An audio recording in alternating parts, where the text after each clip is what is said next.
What's up, brothers? Welcome to Tuesday with Mike, your mentor, which is Tuesday Thoughts. I appreciate you turning into this video. Tonight's video should be pretty quick and to the point, I'm thinking. But if you're new to this fan page of mine, so what we do is every day for 2019, I'm going to be posting either a live video or some kind of content that has to deal with my life that relates directly with manhood. And the reason being is because manhood is extremely important to me. You see, growing up without a father, born into poverty, going through a bunch of life challenges and circumstances, maybe more than some people do in their entire life, I found myself asking a simple question, and that is, why me? Why was I born into a position like that and able to make something out of my life, be the first one to graduate from college in my family, have my own family, raise my kids, hold down a good job, just strive to make myself a better person, right? Not that I am perfect, not that I have it all together, and I still make mistakes every day. But, you know, why? Why did I not make excuses for my life and the things I had to deal with? Why was I able to push through?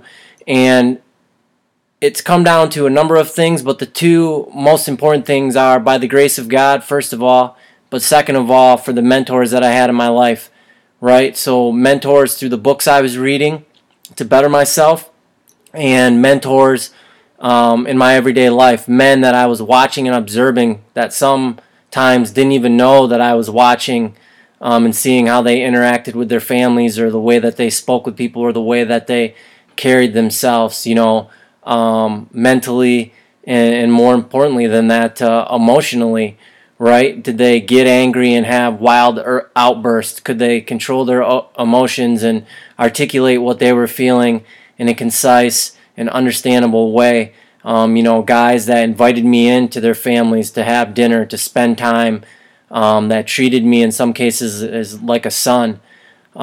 So here I am, 38 years old.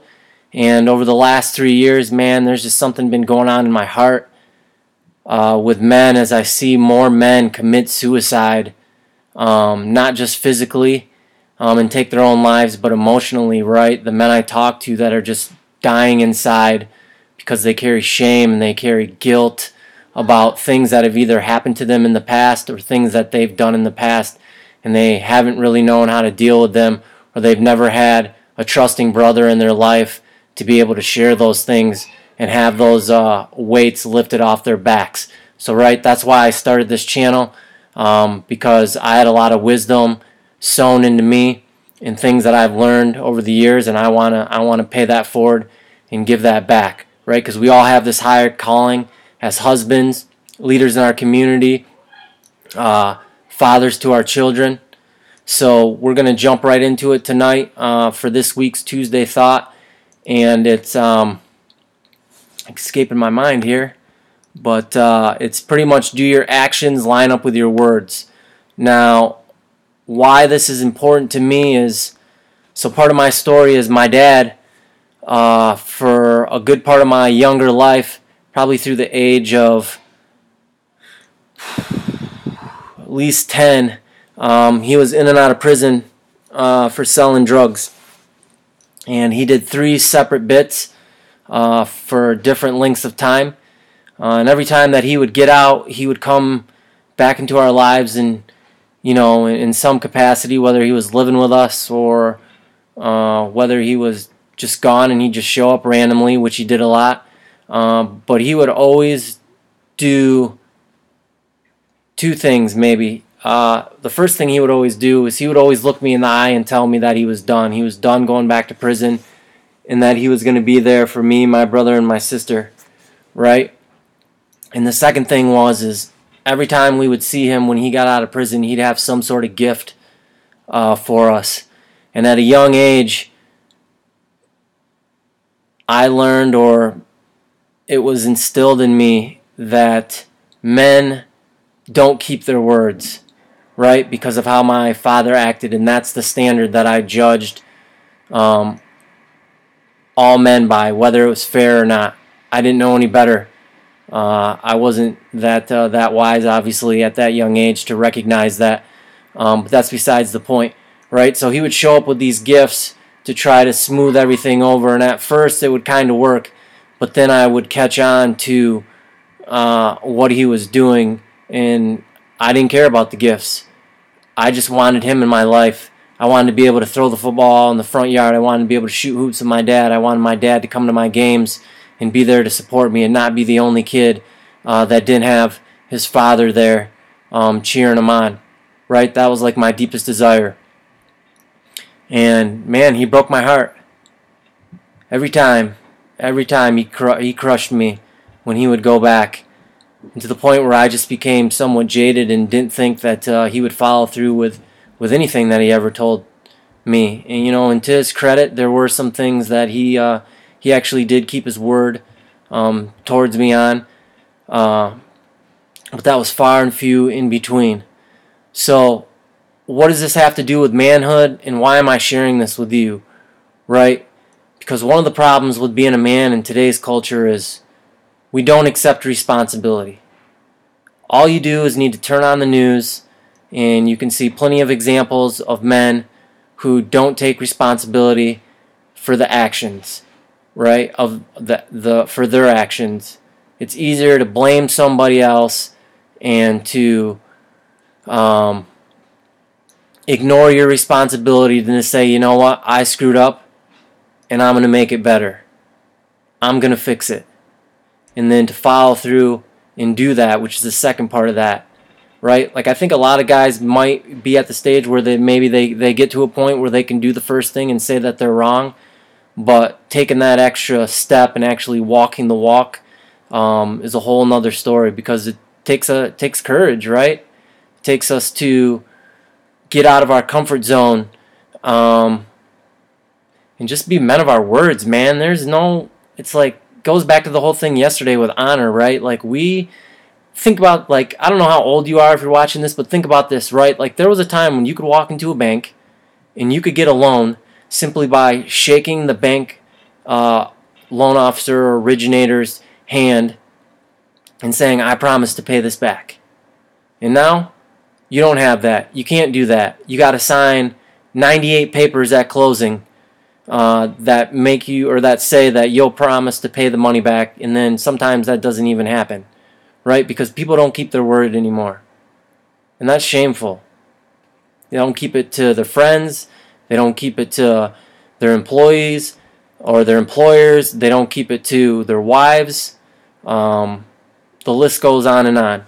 So a few main points, I guess, for tonight, and the thoughts surrounding this, right, is let your yes be yes and your no be no. Like, I didn't always do this, and I'm still working on this. And in a minute, I'll share 2 stories regarding this and how this has played out in my life. But my commitment to myself as I'm moving forward over the last couple of years, and really honestly in the last year, right, is to stop lying to myself and to stop lying to others. And I've talked about this several times, right, about the feelings that I'm feeling inside, right, instead of stuffing them down, acknowledging them and addressing them, not only with myself, but with others about how I feel or what I think, and not being scared to voice that.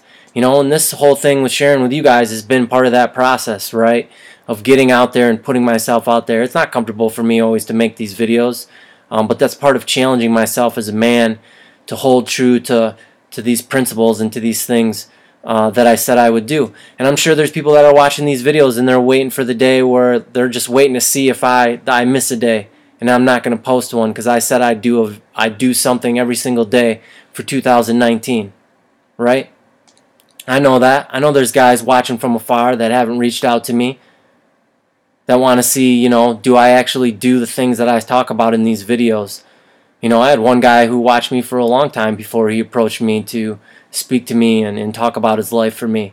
And that was the main reason that he said he approached me, was because he was watching from afar to see how I carried myself and see if I just talked or if I actually did what I said. And I'm not here to, I'm not bragging about that. I'm just here to emphasize the importance that plays in all of our lives as men, right? Like we have leadership. Like people are looking to us, men, for leadership. And this is one of the biggest parts of being a leader, is following through with what you say you're going to do, right? So the second thing was something my grandpa always said to me growing up, and this is the PG version, but it's you can't BS a BSer, right? And I'm sure you can read between the lines as to what a BSer is, right? Game recognizes game. So if you're going around and you're blowing smoke up everybody's butt and you think you're getting away with it, maybe sometimes you probably are, but for the most part you're not, right? And as men, we're notorious for putting on these masks and acting like everything's okay. That's right, Andrew.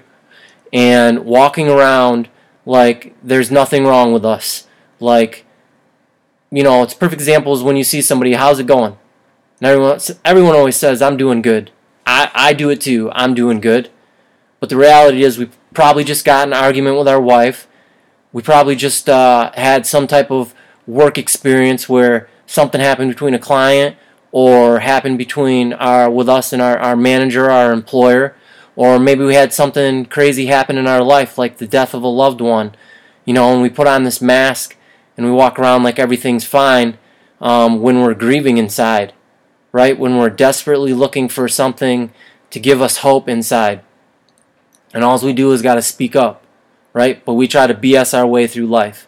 And that goes back to the whole thing with lying to yourself and lying to others, right? So the third thing that I want to, put on the screen, right, is when we're thinking about this is, what are your motives, right? Like, what are your motives for doing that?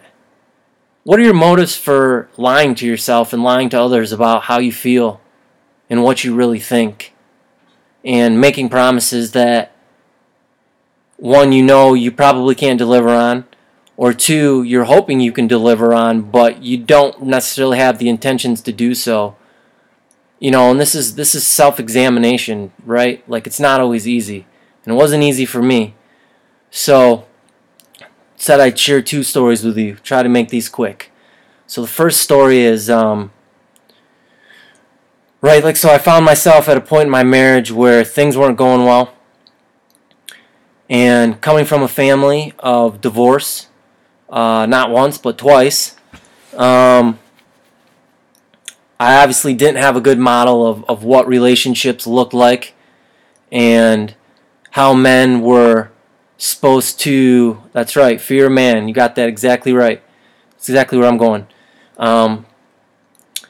Men were supposed to treat women, I'd say I had an okay understanding because from a young age, and I don't know what it was, but when I would observe, right, because there's 2 ways to learn. One, you can go through something by yourself and learn it for yourself, or you can watch what other people do and see the mistakes that they made. So I got pretty good at watching what other people were doing and the mistakes that they made, and I just tried to do the opposite.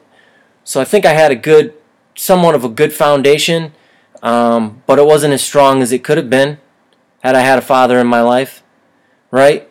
So I find myself in marriage at this point, right, where things are rocky, and me and my wife, we need some help. There ain't no shame in going to counseling, right? We all need coaches in some area of our lives, and I don't have all the answers, and sometimes it's good to just sit down and talk with a neutral third party who can listen and call you out on your BS. And so I told my wife that that's what we were going to do and I would take care of it. Well, and that was a night when we probably got into an argument and, we were both fed up, and I said I would take care of it. Well, then the next day got a little better. Then the day after that got a little better. And then the day after that, and things started to get better and better. And I didn't do what I said I was going to do. And then here we would go. We'd find ourselves in this cycle, right? This roller coaster of emotions where we'd ride the highs because it'd be good, and then something would happen in our lives, and it'd all come crashing down. And we'd be right back to where we were, the underlying issues that we never dealt with, right? And then my wife, God bless her, she called me out on it. You said you were going to do this. You said we were going to go to counseling, and we never did, right? And for my wife, a big thing is trust. So if I'm telling her that I'm going to take care of us going to counseling and then I don't do it, that's just reinforcing her despite everything else that I do in my life, right? I could toe the line, I could be honest, I could be truthful, I could follow through with everything else in my life. But that one thing, right, reinforces to her that I can't be trusted because I didn't follow through.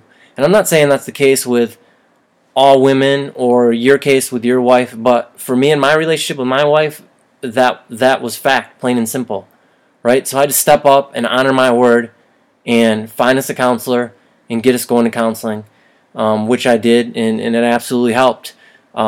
Changed our marriage at that point, and really helped both of us with some things, and looking inside, and being honest, honest with each other, and honest with ourselves about the backgrounds that we come through and what was modeled for us.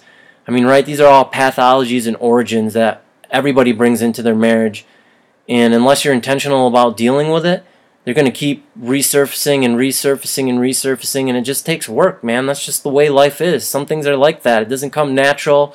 It doesn't come easy. And to be honest with you, I don't want it to be easy, because then when it's easy, I take it for granted and I get comfortable.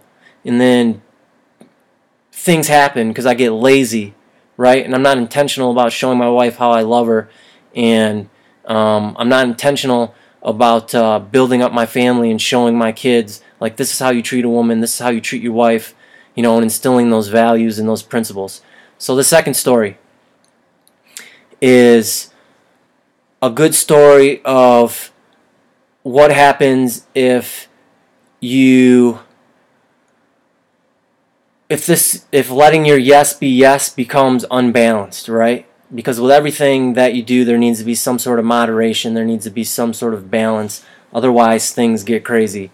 And Lee brought it up a little bit ago, and that's fear of man. So I was going through another rough time where I didn't know what to do. I honestly wanted to pull my hair out. I didn't know if I wanted to be married, if I'm just being honest with you, because it was a battle, man, and I was going through a crazy battle in my mind with stuff. And there's this thing at our church that they put on, and there's these classes that they have for this event. And I went there with the intention of going to one class on one specific topic, and I don't even know what that topic was. I don't remember. What I do remember is I went to the class that I thought was the topic that I wanted to was being presented in that class, and it turns out it wasn't. It was a completely different topic. But I was right where I needed to be, because the topic was on fear. And I listened to this lady talk about fear, and the fear that she had in her past and in her relationships, and how she had never dealt with that, right? And then there was a time for us to sit still and pray. So that's exactly what I did. I sat still and I prayed. And I kid you not, like clear as day, God gave me this picture. And he said, "You're a control freak." And I'm like, what? I'm not a control freak. Like, I'm like the most easygoing, laid-back person that I know. Like, how am I a control freak? And he said, "I'll show you exactly how you're a control freak." He's like, "You don't control people, like tell them what to do and where to do it and how to do it, and they need to be here at this time. No, that's not how you control people." He's like, "You control people by being a pleaser of men." And I was like, "Oh, really?" And he's like, "Yeah." He's like, "You had abandonment from your father when you were younger, right? And that fear you've never dealt with. And so every day that you live your life, you go out of your way to give other people whatever it is they want." Well, not whatever it is, but to give people what they want. You say yes to them. You make all these commitments, right, to them, because you want to please people so that they can never leave you. Because you think if you give them everything that they want, they won't leave you. And then you won't have to deal with abandonment, and you won't have to deal with rejection. And then he said to me, he goes, "But you can't control people, because I gave people free will. And it doesn't matter how good you are to them. It doesn't matter what you give to them. It's their choice whether they want to be invested in the relationship, whether they want to stick around, whether they want to be a part of your life. Doesn't matter how hard you kick and scream. Doesn't matter what you do. And as soon as you can let go of that, is as soon as you'll get over all this." Man, and I tell you what, that just rocked my world. And I just thought about that, and I meditated on that day and night. And for me, that was never truer. Man, and I had to wrestle with that. And I find myself at times still wrestling with that, right? And I have to ask myself constantly, like, what are your motives for doing this, right? Is it going back to the fear and the abandonment that you let go of and that wants to come back into our lives, right? Because here's a good word picture for you, right? So we all carry these things from our past, right? And we all have the choice and the ability to set those things down, which is great, and we feel awesome. But the thing is those things don't go away. They stay there. They may be out of sight, out of mind, but at any time, something may happen in our lives where it causes us to turn around and look where we set those things down. And we have the choice. We can pick those things right back up. Man, and you know what those things can be. I mean, that can be addiction, that could be pornography, that could be drugs, that could be unclean mouth, that could be womanizing. I mean, the list goes on and on and on, right? So I always have to ask myself, like, what are my motives for doing this? Because I don't want to pick that back up. I don't want to be fearful.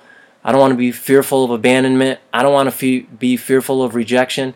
I mean, the freedom that allows me to actually be myself. And if people don't like it, okay, that's fine. No problem. Some people don't like me. That's cool. Whereas before, I wasn't okay with that, right? Because I had those roots of fear and those roots of abandonment that I had to deal with. So that's tonight's Tuesday thoughts, right? Let your yes be yes and your no be no. You can't BS a BSer, man, so stop playing games. If you're playing games with yourself, just stop. Just be yourself. You don't got to put on a mask. You don't got to fake it till you make it. Just be yourself. Promise. It'll work out just fine. And then number 3, what are your motives? What are your motives for doing the things that you do? Question your motives, right? Because they're not always pure. So that's it for tonight. If you found this content valuable, please like the video. Please share the video with somebody that you know could use this. I appreciate all you guys' support and tuning in. Tomorrow is Wednesday Wisdom, so I'll be posting a quote and talking a little bit about it and what it means to me. And if anybody needs to talk, private message me. I'm here. I believe I'm a good listener. People tell me I am. So I just want to see you get freedom if you're dealing with something in your life. And the only way to get that freedom is to bring it to the light with the ears of a trusting brother who will be there to listen to you, who will be there not to judge you, and be there to help you and walk through life with you. And that's what part of this is about. So I love you, brothers, and we'll talk to you tomorrow. Have a good night. Stay warm.